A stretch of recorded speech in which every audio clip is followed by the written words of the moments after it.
ನಮಸ್ಕಾರ ಸ್ನೇಹಿತರೆ, Kannada jobs corner YouTube ಚಾನೆಲ್ಗೆ ಎಲ್ಲರಿಗೂ ಸ್ವಾಗತ. ರಾಷ್ಟ್ರೀಯ ಹೆದ್ದಾರಿ ಪ್ರಾಧಿಕಾರದಲ್ಲಿ ವಿವಿಧ ಹುದ್ದೆಗಳ ನೇಮಕಾತಿಗೆ ಸಂಬಂಧಪಟ್ಟಂತೆ ಆನ್ಲೈನ್ ಮೂಲಕ ಅರ್ಜಿಯನ್ನು ಆಹ್ವಾನಿಸಲಾಗಿರುವಂತದ್ದು. ಇನ್ನು ಯಾವ್ಯಾವ ಹುದ್ದೆಗಳಿವೆ, ಎಷ್ಟೆಷ್ಟು ಹುದ್ದೆಗಳು ಖಾಲಿ ಇರುವಂತದ್ದು, ಏಜ್ ಲಿಮಿಟ್, ಎಜುಕೇಶನಲ್ ಕ್ವಾಲಿಫಿಕೇಶನ್ ಹಾಗೂ ಸೆಲೆಕ್ಷನ್ ಪ್ರೊಸೀಜರ್ ಬಗ್ಗೆ ಈ ಒಂದು ವಿಡಿಯೋದಲ್ಲಿ ಮುಂದೆ ನೋಡ್ತಾ ಹೋಗೋಣ. ನಮ್ಮ ಚಾನೆಲ್ ಅನ್ನು ಯಾರಾದ್ರೂ ಹೊಸದಾಗಿ ನೋಡ್ತಾ ಇದ್ರೆ ಸಬ್ಸ್ಕ್ರೈಬ್ ಮಾಡಿ ಹಾಗೂ ಪಕ್ಕದಲ್ಲೇ ಇರುವಂತಹ ಬೆಲ್ ಬಟನ್ ಅನ್ನು ಕ್ಲಿಕ್ ಮಾಡಿ. ರಾಷ್ಟ್ರೀಯ ಹೆದ್ದಾರಿ ಪ್ರಾಧಿಕಾರದಲ್ಲಿ ಡೆಪ್ಯೂಟಿ ಮ್ಯಾನೇಜರ್ ಹುದ್ದೆಗಳ ಒಂದು ನೇಮಕಾತಿಗೆ ಸಂಬಂಧಪಟ್ಟಂತೆ ಅರ್ಜಿಯನ್ನು ಆಹ್ವಾನಿಸಲಾಗಿರುವಂತದ್ದು. ಇನ್ನು ಈ ಒಂದು ಹುದ್ದೆಗಳಿಗೆ ಆಯ್ಕೆಯಾದಂತಹ ಅಭ್ಯರ್ಥಿಗಳಿಗೆ ಲೆವೆಲ್ 10 ನಲ್ಲಿ ಸ್ಯಾಲರಿಯನ್ನ ಪೇ ಮಾಡಲಾಗುವಂತದ್ದು. ಇನ್ನು 56,000ದಿಂದ 1,77,000ವರೆಗೂ ಸಹ ಸ್ಯಾಲರಿಯನ್ನ ನೀಡಲಾಗುತ್ತದೆ. ಇನ್ನು ಈ ಒಂದು ಹುದ್ದೆಗೆ ಅಭ್ಯರ್ಥಿಗಳನ್ನ ನೇರ ನೇಮಕಾತಿಯ ಮೂಲಕ ಆಯ್ಕೆ ಮಾಡಿಕೊಳ್ಳಲಾಗುತ್ತದೆ. ಅಭ್ಯರ್ಥಿಗಳು 2025ನೇ ಸಾಲಿನಲ್ಲಿ ಗೇಟ್ ಎಕ್ಸಾಮ್ ನಲ್ಲಿ ಪಡೆದುಕೊಂಡಿರುವಂತಹ ಒಂದು ಸ್ಕೋರ್ಗಳ ಆಧಾರದ ಮೇಲೆ ಅಭ್ಯರ್ಥಿಗಳನ್ನ ಆಯ್ಕೆ ಮಾಡಿಕೊಳ್ಳಲಾಗುವಂತದ್ದು. ಇನ್ನು ಕ್ಯಾಟಗರಿ ವೈಸ್ ಎಷ್ಟೆಷ್ಟು ಹುದ್ದೆಗಳು ಖಾಲಿ ಇದೆ ಅಂತ ನೋಡ್ತಾ ಹೋಗೋದಾದ್ರೆ, ಭಾರತದಾದ್ಯಂತ ಒಟ್ಟು 60 ಹುದ್ದೆಗಳು ಖಾಲಿ ಇರುವಂತದ್ದು. ಇನ್ನು ಕ್ಯಾಟಗರಿ ವೈಸ್ ನೋಡ್ತಾ ಹೋಗೋದಾದ್ರೆ, ಯುಆರ್ ಕ್ಯಾಟಗರಿಯ ಅಭ್ಯರ್ಥಿಗಳಿಗೆ 22 ಪೋಸ್ಟ್ ಖಾಲಿ ಇರುವಂತದ್ದು, ಎಸ್ಸಿ ಕ್ಯಾಟಗರಿ ಅಭ್ಯರ್ಥಿಗಳಿಗೆ 9, ಎಸ್ಟಿ ಕ್ಯಾಟಗರಿಯ ಅಭ್ಯರ್ಥಿಗಳಿಗೆ 4, ಒಬಿಸಿ ನಾನ್ ಕ್ರೀಮಿ ಲೇಯರ್ ಅಭ್ಯರ್ಥಿಗಳಿಗೆ 13, ಇಡಬ್ಲ್ಯೂಎಸ್ ಕ್ಯಾಟಗರಿಯ ಅಭ್ಯರ್ಥಿಗಳಿಗೆ ಒಟ್ಟು 7 ಹುದ್ದೆಗಳು ಖಾಲಿ ಇರುವಂತದ್ದು. ಒಟ್ಟಾರೆ ರಾಷ್ಟ್ರೀಯ ಹೆದ್ದಾರಿ ಪ್ರಾಧಿಕಾರದಲ್ಲಿ ಡೆಪ್ಯೂಟಿ ಮ್ಯಾನೇಜರ್ ಅಂದರೆ ಟೆಕ್ನಿಕಲ್ ಹುದ್ದೆಗಳು ಒಟ್ಟು 60 ಹುದ್ದೆಗಳು ಖಾಲಿ ಇರುವಂತದ್ದು.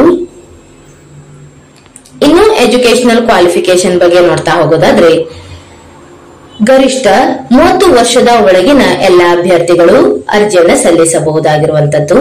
ಇನ್ನು ಎಜುಕೇಶನಲ್ ಕ್ವಾಲಿಫಿಕೇಶನ್ ಬಗ್ಗೆ ನೋಡೋದಾದ್ರೆ, ಸಿವಿಲ್ ಎಂಜಿನಿಯರಿಂಗ್ ಆದಂತಹ ಅಭ್ಯರ್ಥಿಗಳು ಈ ಒಂದು ಹುದ್ದೆಗಳಿಗೆ ಅರ್ಜಿಯನ್ನು ಸಲ್ಲಿಸಬಹುದು.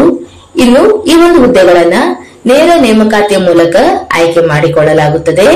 Graduate aptitude test in engineering ಅಂದರೆ ಎಂಜಿನಿಯರಿಂಗ್ ನಲ್ಲಿ ಗೇಟ್ ಎಕ್ಸಾಮ್ ನಲ್ಲಿ ಪಡೆದುಕೊಂಡಿರುವಂತಹ ಒಂದು ಸ್ಕೋರ್ಗಳ ಆಧಾರದ ಮೇಲೆ ಆಯ್ಕೆ ಮಾಡಿಕೊಳ್ಳಲಾಗುವಂತದ್ದು. ಇನ್ನು ಏಜ್ ರಿಲ್ಯಾಕ್ಸೇಷನ್ ಬಗ್ಗೆ ನೋಡ್ತಾ ಹೋಗೋದಾದ್ರೆ, ಎಸ್ಸಿ ಎಸ್ಟಿ ಕ್ಯಾಟಗರಿಯ ಅಭ್ಯರ್ಥಿಗಳಿಗೆ 5 ವರ್ಷಗಳವರೆಗೆ ಏಜ್ ರಿಲ್ಯಾಕ್ಸೇಷನ್ ಅನ್ನು ನೀಡಲಾಗಿರುವಂತದ್ದು. ಇನ್ನು ಒಬಿಸಿ ಕ್ಯಾಟಗರಿಯ ಅಭ್ಯರ್ಥಿಗಳಿಗೆ 3 ವರ್ಷಗಳವರೆಗೆ ಏಜ್ ರಿಲ್ಯಾಕ್ಸೇಷನ್ ಅನ್ನು ನೀಡಲಾಗಿದೆ. ಇನ್ನು ಫಿಸಿಕಲಿ ಹ್ಯಾಂಡಿಕ್ಯಾಪ್ ಇರುವಂತಹ ಅಭ್ಯರ್ಥಿಗಳಿಗೆ ಎಸ್ಸಿ ಎಸ್ಟಿ ಕ್ಯಾಟಗರಿಯವರಾದರೆ 15 ವರ್ಷ, ಒಬಿಸಿ ಕ್ಯಾಟಗರಿಯವರಾದರೆ 13 ವರ್ಷ ಹಾಗೂ ಜನರಲ್ ಕ್ಯಾಟಗರಿಯವರಾದರೆ 10 ವರ್ಷಗಳವರೆಗೆ ಏಜ್ ರಿಲ್ಯಾಕ್ಸೇಷನ್ ಅನ್ನು ನೀಡಲಾಗಿರುವಂತದ್ದು. ಇನ್ನು ಎಕ್ಸ್ ಸರ್ವಿಸ್ ಮೆನ್ ಗಳಿಗೆ 5 ವರ್ಷಗಳವರೆಗೆ ಏಜ್ ರಿಲ್ಯಾಕ್ಸೇಷನ್ ಅನ್ನು ನೀಡಲಾಗಿರುವಂತದ್ದು. ಇನ್ನು ಈ ಹುದ್ದೆಗಳಿಗೆ ಅರ್ಜಿ ಸಲ್ಲಿಕೆ ಈಗಾಗಲೇ ಪ್ರಾರಂಭವಾಗಿರುವಂತದ್ದು. ಮೇ 10ರಿಂದ ಜೂನ್ 9ರವರೆಗೂ ಸಹ ಅಭ್ಯರ್ಥಿಗಳಿಗೆ ಆನ್ಲೈನ್ ಮೂಲಕ ಅರ್ಜಿಯನ್ನು ಸಲ್ಲಿಸಲು ಅವಕಾಶ ನೀಡಲಾಗಿದೆ. ಇನ್ನು ಈ ಹುದ್ದೆಗಳಿಗೆ ಆಯ್ಕೆಯಾದಂತಹ ಅಭ್ಯರ್ಥಿಗಳಿಗೆ 5 ಲಕ್ಷ ರೂಪಾಯಿ ಅಮೌಂಟಿನ 3 ವರ್ಷಗಳವರೆಗೆ ಒಂದು ಸರ್ವಿಸ್ ಬಾಂಡ್ ಅನ್ನು ಸಹ ಆಯ್ಕೆಯಾದಂತಹ ಅಭ್ಯರ್ಥಿಗಳಿಂದ ಮಾಡಿಸಿಕೊಳ್ಳಲಾಗುವಂತದ್ದು. ಇದರ ಬಗ್ಗೆ ಸಹ ನೋಟಿಫಿಕೇಶನ್ ನಲ್ಲಿ ಒಂದು ಮಾಹಿತಿಯನ್ನು ನೀಡಲಾಗಿರುವಂತದ್ದು. ಇನ್ನು ಈ ಹುದ್ದೆಗಳಿಗೆ ಅರ್ಜಿ ಸಲ್ಲಿಸುವಂತಹ ವಿಧಾನದ ಬಗ್ಗೆ ನೋಡೋದಾದ್ರೆ, ಅಭ್ಯರ್ಥಿಗಳು ಆನ್ಲೈನ್ ಮೂಲಕ ಅರ್ಜಿಯನ್ನು ಸಲ್ಲಿಸಬಹುದಾಗಿರುವಂತದ್ದು. ಇಲ್ಲಿ ವೆಬ್ಸೈಟ್ ವಿಳಾಸವನ್ನು ಸಹ ನೀಡಿರುವಂತದ್ದು www.nhai.gov.in. ಈ ಒಂದು ವೆಬ್ಸೈಟ್ ಮೂಲಕ ಅಭ್ಯರ್ಥಿಗಳು ಆನ್ಲೈನ್ ಮೂಲಕ ಅರ್ಜಿಯನ್ನು ಸಲ್ಲಿಸಬಹುದಾಗಿದೆ.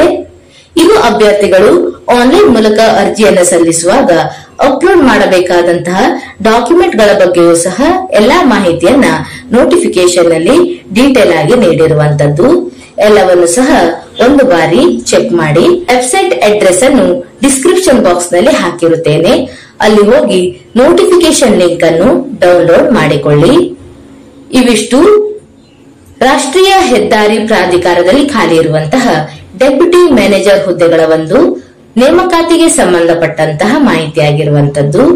ಈ ಒಂದು ವಿಡಿಯೋ ನಿಮಗೆ ಇಷ್ಟವಾಗಿದ್ದಲ್ಲಿ ಒಂದು ಲೈಕ್ ಮಾಡಿ, ಶೇರ್ ಮಾಡಿ ಹಾಗೂ ಸಬ್ಸ್ಕ್ರೈಬ್ ಮಾಡಿ. ಜೊತೆಗೆ ಪಕ್ಕದಲ್ಲೇ ಇರುವಂತಹ ಬೆಲ್ ಬಟನ್ ಅನ್ನು ಕ್ಲಿಕ್ ಮಾಡಿ.